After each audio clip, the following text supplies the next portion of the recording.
এই এই নৌকা ছাড়া বা এই নদীপথ ছাড়া কালোদিয়াড়ের মানুষের ভগীরথপুরে আসার আর কোনো উপায় নেই। এই জন্যই প্রচন্ড সমস্যায় পড়েন। এই নদীপথে যদি কোনো রকমের যদি নৌকা ব্যাঘাত ঘটে তাহলে কালোদিয়াড়ের মানুষের ভগীরথপুরে আসতে প্রচন্ড সমস্যা হবে। এই কথা ভেবে আমরা আজকে সকালবেলায় খবর সম্প্রচার করেছিলাম আমাদের ডোমকল এমকেটিভির পর্দায়। সেই খবর সম্প্রচারের জেরে ডোমকল প্রশাসনের তৎপরতায় এবং ডোমকল পঞ্চায়েত সমিতির তৎপরতায় এই ঘাট পুনরায় আবার চালু করা হয়। প্রায় ৬-৭ ঘন্টা বন্ধ থাকলেও ৬-৭ ঘন্টা পর আবার পুনরায় চালু করা হয়, যার জেরেই আপাতত দেখছেন ভগীরথপুর কালোদিয়াড়ের যে ঘাট সেই ঘাটে আপাতত নৌকা চলাচল শুরু হয়েছে।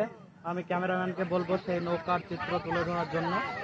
এই নৌকা চলাচলের যে দৃশ্য সেটি আমি তুলে ধরার জন্য বলবো ক্যামেরাম্যানকে।